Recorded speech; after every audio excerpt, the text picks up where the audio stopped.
بسم الله الرحمن الرحيم الحمد لله رب العالمين والصلاة والسلام على سيدنا محمد وعلى آله وصحبه الطيبين الطاهرين. We ask Allah Tabaraka wa Ta'ala to grant us all the sincere intentions. Thereafter know that the Messenger of Allah Sallallahu Alaihi Wasallam praised the Muslim parents. Allah Ta'ala gave the Muslim parents a high status, such that Allah Tabaraka wa Ta'ala revealed in the Quran, وَبِالْوَالِدَيْنِ إِحْسَانًا, which means that one should show good treatment, should show good behavior and display good mannerisms and treat their parents well. But today, insha'Allah, we're going to speak about one half of the two parents. Today we're going to speak about mothers and their place within the Muslim community, as well as their responsibility. A poet, an Egyptian poet that lived not so long ago, he died less than 100 years ago. He mentioned a verse or verses of poetry in which he describes the mother. And this is a poem that if you read the first line of it to most of the Arab people, then they will be able to quote the second line. This is something that is well entrenched. This is something that is well ingrained within the hearts of the Arab folk from a very young age. And it's something very true. He said, الأم مدرسة إذا أعددتها أعددت شعبا طيب الأعراق, which means that the mother, so literally, it means the mother is like a school. If you prepare or if you equip her well and properly, you actually end up preparing a people with noble traits. To elaborate upon that a little bit, that if a couple raise a daughter and they raise her according to the Islamic principles, so they raise her well, then it's not just a daughter that they have raised. Rather, this daughter, if she grows, becomes a woman, marries, and then has children, if she was equipped properly, if she was raised Islamically, properly, taught the religious rules, taught about what is good and what is bad, she was taught all of these things, then she herself will she will raise children who will have noble traits. She will raise a sha'b, a people, a nation.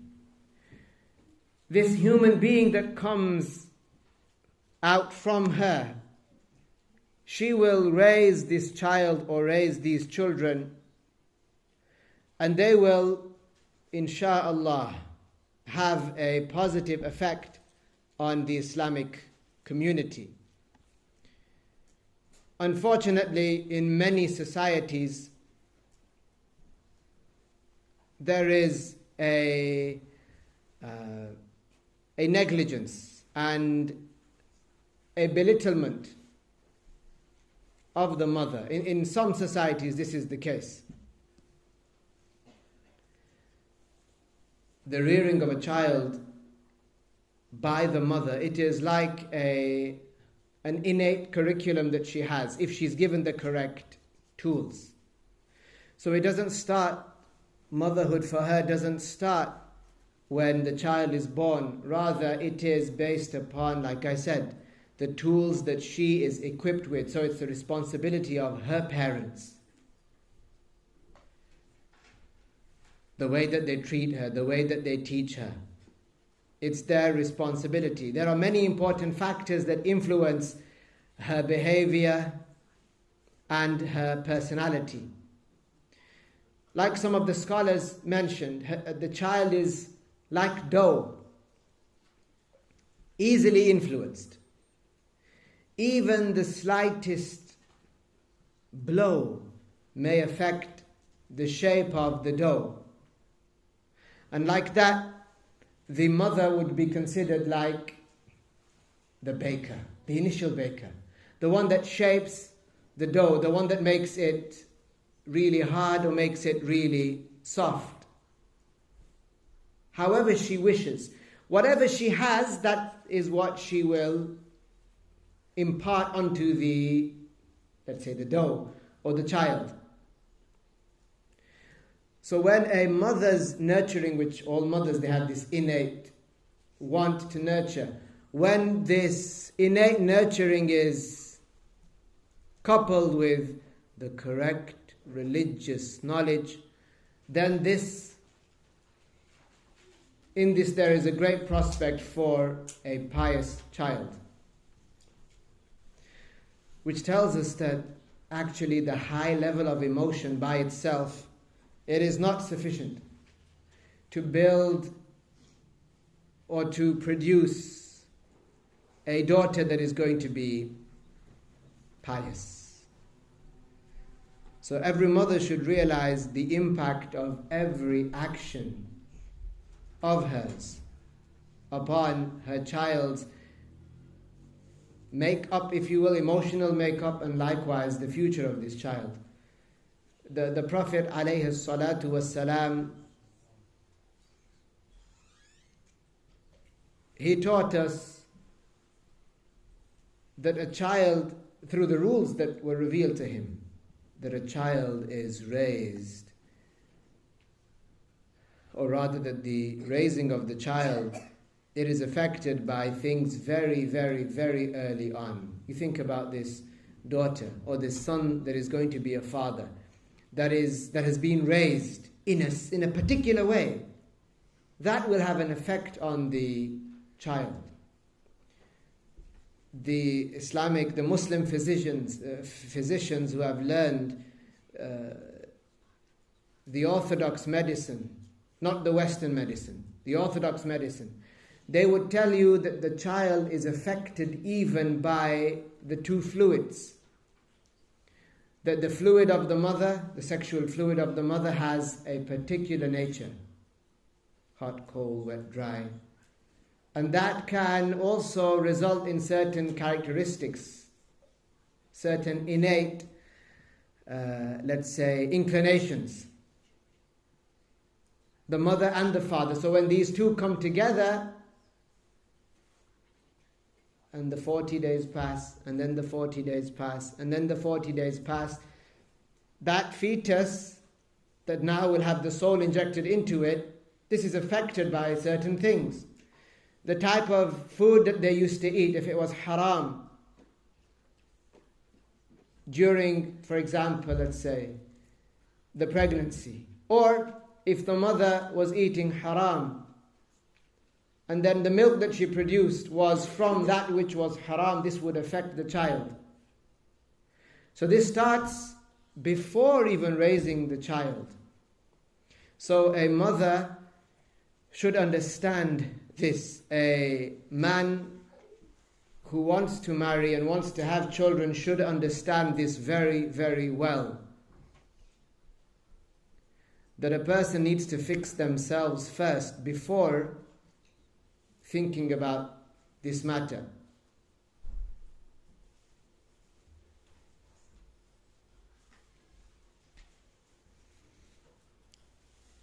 Al-Hafiz, or let's say, one of the scholars mentioned that, and he was talking about the rearing of children. And this was, let's say, about 60 years ago. He was speaking about some of the signs of the Day of Judgment. And as a part of that, he said, وَهَذِهِ الْمَدَارِسِ. He was in Egypt. He said, وَهَذِهِ الْمَدَارِسِ هِيَ أَخْطَرُ خَطَرٍ عَلَى الْإِسْلَامِ وَأَعْظَمُ ضَرَرٍ عَلَى أَهْلِهِ. He was talking about when the French, they came to Egypt and they colonized, they took over, and they started to inject into the national curriculum of Egypt certain ideas through which they wanted to, let's say, water down the Islamic tradition. So this scholar commented, he said, these schools of the French, they are, he said, هي أخطر خطر على الإسلام. خطر يعني danger. They are among the most dangerous. It is among the most dangerous ploys to the Muslims of Egypt. وأعظم ضرر على أهله. And among the greatest harms would result from it. And who would be the victim of that? The people of Egypt. And he mentioned how this has been planned for a long time. And then he started to speak about the Muslimah, what that does to the Muslim girl.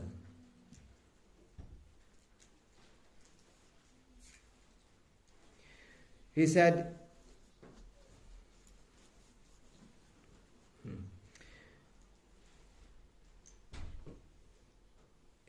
ويتحقق من الغاية المقصودة لهم من حرصهم على تعليم أولاد المسلمين ولا سيما البنات, especially the Muslim girls.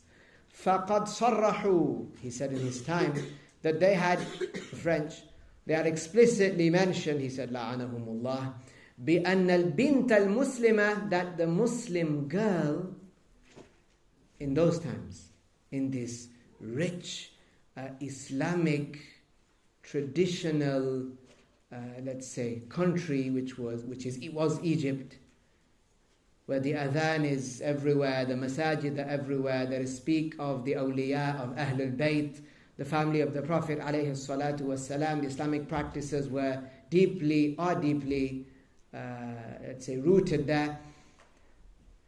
They said that the French were explicit about the fact that al-bint al-muslimah إذا تعلمت اللغة الإفرنجية فإنها ستتخلق بأخلاق الإفرنج. That if that girl in Egypt who has been raised between Muslim parents, if she learns the French language, not that there is anything wrong with the French language, but it is, we say, it's a communal obligation to learn different languages so that we are able to teach people the correct creed and the rules of the religion in that language. But you'll see the point he's trying to make. So he doesn't have anything against the French language or any other language per se. But he's saying that if the Muslim girl, if she learns in the 1960s, if she learns the French language, then she will start to behave like the French non-Muslims. How? He said, بأخلاق الإفرنج وتتشبع بروح التفرنج, which means that she will have a French air about her, a French way about her. بسبب التعلم. أولا. First, because she learned the language of the West. But look at what he says, this is a key too. He said, ثم بما تقرأه من المجلات والجرائد والكتب الإفرنجية. Because now she has access to the language, she will read in the French magazines, and she will read in the French newspapers, and she will read in the French novels, and she will, through that, she will acquire this sense of being European. Many of the values of let's say the French, are against those of the Islamic tradition. He said, وَبِذَلِكَ تَضْعُفُ فِيهَا الرُّوحُ الْإِسْلَامِيَّةِ وَالتَّعَالِيمُ الدِّينِيَّةِ. And because of that, because now she sees magazines, she sees pictures and things in them of this other culture, her own, let's say, Islamic tradition, her own feeling and the strength that she has in terms of propagating al-Islam and being a Muslimah, he said, تضعف, this weakens. Then he said, ثُمَّ تَكُونُ هِيَ وَحْدَهَا مَدْرَسَةً. Then she would be by herself, in her own right. She would become like a school. How? إِذَا صَارَتْ أُمًّا. If she becomes a mother. إِذَا صَارَتْ أُمًّا. If she becomes a mother. تُرَبِّي أَوْلَادَهَا عَلَى الرُّوحِ الْإِفْرَنْجِيَّةِ. She will raise her children according to this. It says al-Ifranj, but in general he meant Western way. فَيَنْشَؤُونَ بَعِيدِينَ عَنِ الدِّينِ جَاهِلِينَ بِهِ. They would be raised in that Muslim country, but because they have been forced to enter in the 1960s those schools, they would have a weakened sense of Iman and they would be ignorant about their religion. He said, وَبِذَلِكَ يَقَعُ انْسِلَاخُهُمْ مِنَ الدِّينِ. And because of that, later on in life, give it 40 years, give it 50 years, they will start to move away from the religion. Some of them will take off the hijab.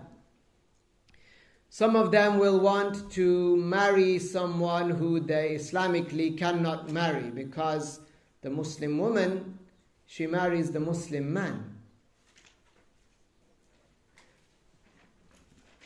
And other things like that.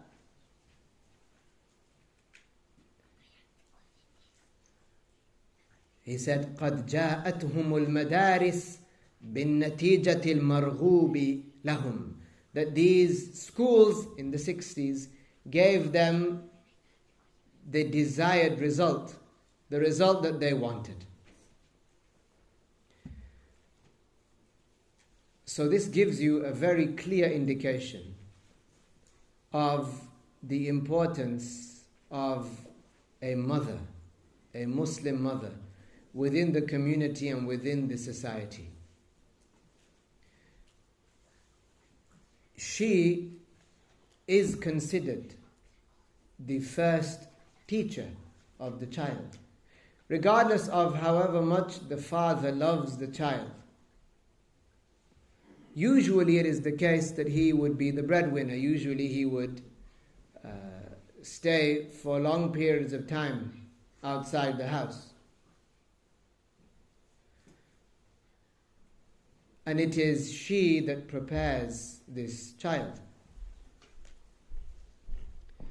So, what this poet said, Al-Ummu madrasatun idha a'dadtaha, the mother would be a successful school with her own curriculum, if you will, teaching her habits to her daughter, raising her well, getting her to see the importance of religious knowledge and practicing and so on. If one prepares and equips a child with that, tomorrow you will have prepared a mother who will prepare many people with noble traits. And this is known through the hadiths of the Prophet ﷺ, in which he mentioned mothers, different stories about different mothers and how they cared for their sons and daughters. Because ultimately it's like this, whether it's a daughter that someone raises or a son, this is another human being that if they remain alive past pubescence, then the way that a person raises them this is going to play usually a huge part in the way that they turn out after pubescence. This is a human being that had this piece of flesh not had the soul injected into it. Let's say a woman miscarried. Then this piece of flesh, it never had a soul. It won't be subject to judgment on the Day of Judgment.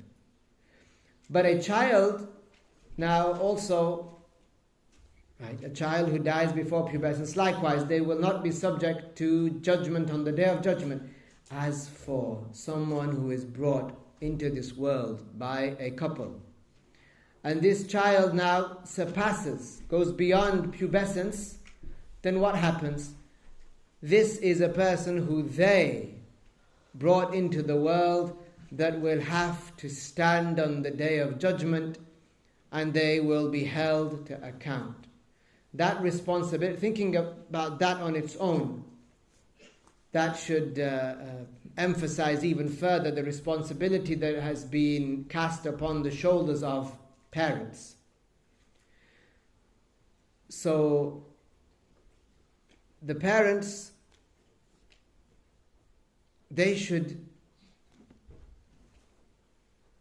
treat the child in a way that is a preparatory way for the child to be successful in order to be admitted into paradise.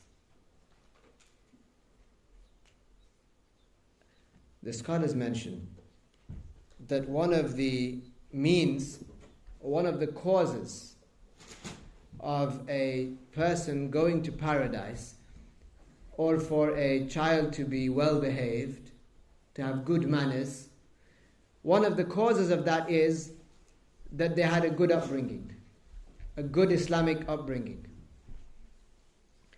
But like every cause and effect, Allah creates the cause, and if Allah has eternally willed, the effect would come into existence.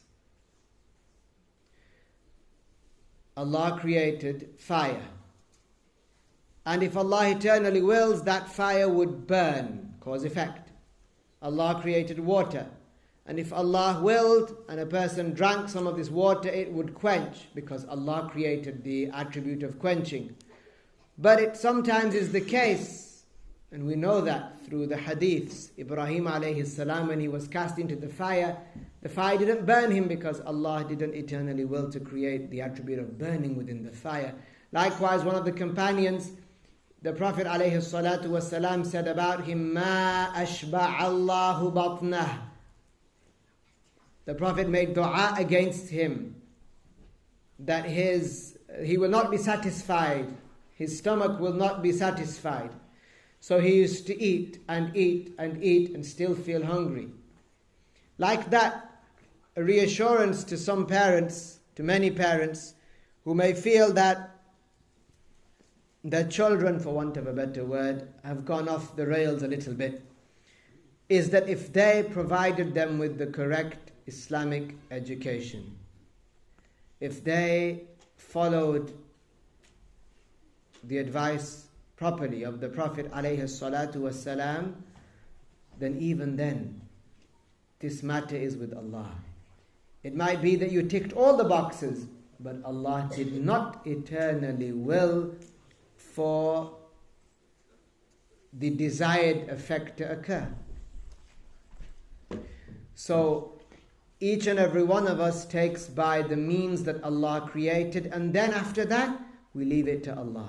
That is the part where we make dua. That is where we have at-tawakkul ala Allah. An example from the hadiths of the Prophet alayhi salatu wasalam is that the mother of Sulaiman alayhi salam, the Prophet said, قالت سليمان بن داود النبي عليه السلام لسليمان بن داود.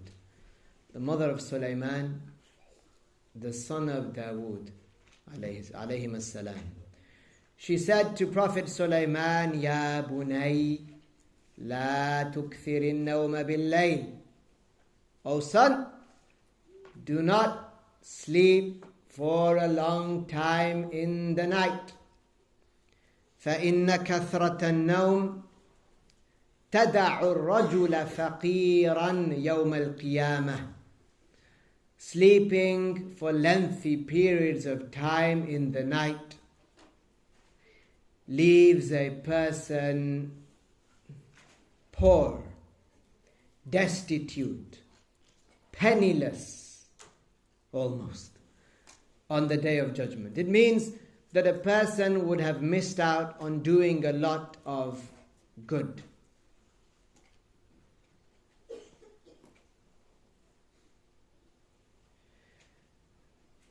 The child should be taught the value of the night prayer. Even if the parents did not used to pray the night prayer. The child is taught that the last third of the night, even before Al-Fajr, so waking up for Fajr is a must. As for the last third of the night, before Al-Fajr, this is a blessed time. This is when Muslims wake up. This is when Muslims make dua. This is when those who are striving to be perfect Muslims worship Allah Ta'ala in secret.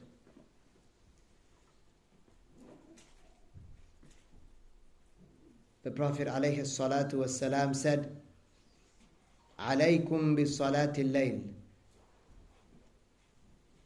You must pray the night prayer. It's a recommendation. He said, you must pray the night prayer. فَإِنَّهُ دَأْبُ الصَّالِحِينَ مِنْ قَبْلِكُمْ. Indeed, it was the way of the pious before you.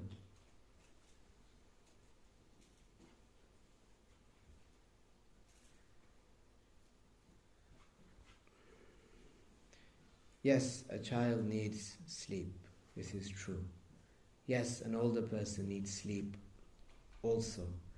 But if you look, subhanallah, when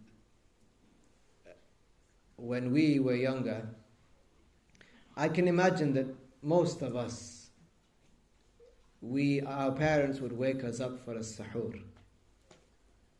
We would sleep, and then our parents would drag us out of bed so that we could consume some sahur, and we would fight the sleep. Or some of us, I can imagine, would walk down the stairs with their eyes closed, relying on the sense of touch to get to the table. And then maybe some children, perhaps stubbornly, they would not open their eyes until food was in their mouth, maybe, and then they would start to wake up. These, subhanallah, some people, from what they told me, they've neglected that with their own children. And how else so now, sometimes, as I was discussing with one of the brothers yesterday, who said the same thing, who said that when I wake my children up now, I get this nostalgia that we used to do this. We used to do this when we were younger. Our parents used to wake us up like this, in this way.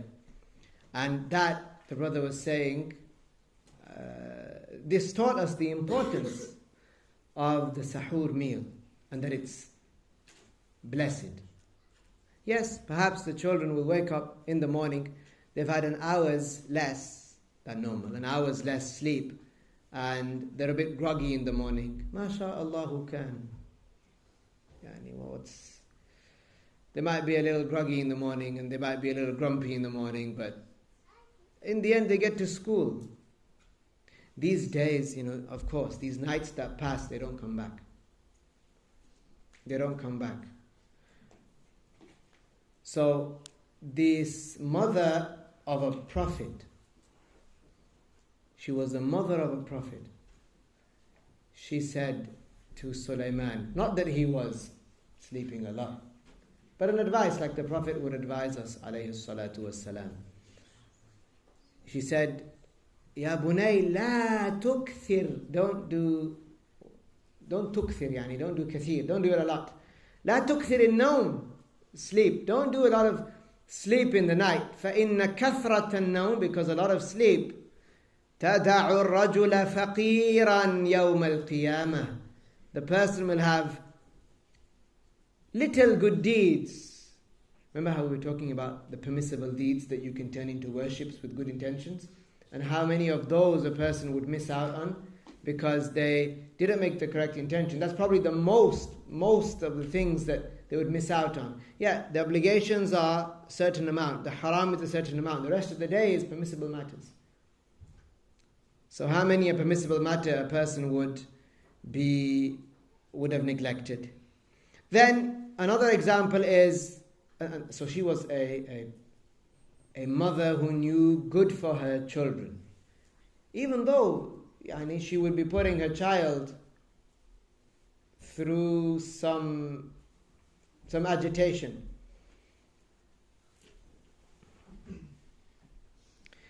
Another virtuous mother, a righteous and devout woman, who was an exemplary figure in, you'll see, determination, in resilience, in encouraging her son to learn the religious knowledge and then to persevere.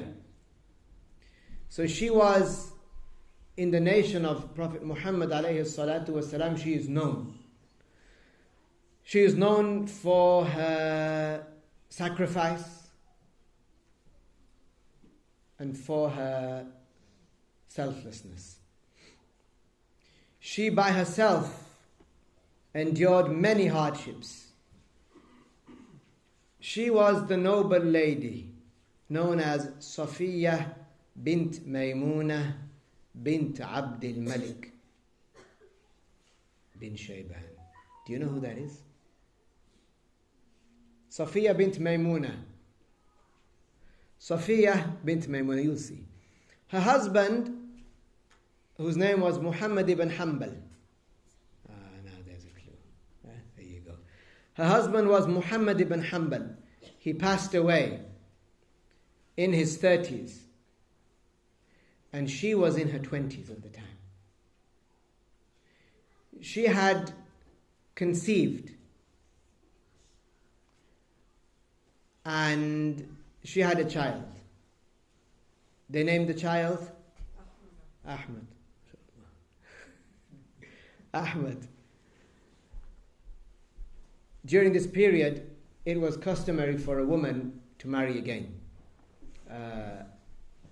It was something that, and it's now the same, of course, but even more so then, it was customary for a woman to remarry if she was widowed, because it was a way of a woman, it was like a declaration or a proof of her chastity, that she's married, she has a husband, and a way in which she would preserve her reputation from people pointing the finger and so on.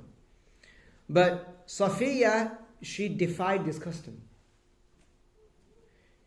She refused to marry, even though she was in her 20s and her husband died and she had a son. So in her 20s, she's in her youth, early 20s. She dedicated her entire care, her upbringing, and she dedicated her entire life to raising her orphan child. That's all she did. She didn't have any more children. She didn't marry again. She dedicated all of her time. So when it's said Ummul Imam Ahmad in the Arab lands, when you say Ummul Imam Ahmad, she's known. So she chose a life of being a widow at a young age, and she was comfortable with that. She figuratively speaking, dreamed. And she expressed this. She said that she wanted to see one day, when he was very young, she said, Ibni yakunu aliman min ulama'i ahli sunnah. She said, one day, my son is going to be one of the scholars of Ahlul Sunnati wal Jama'ah.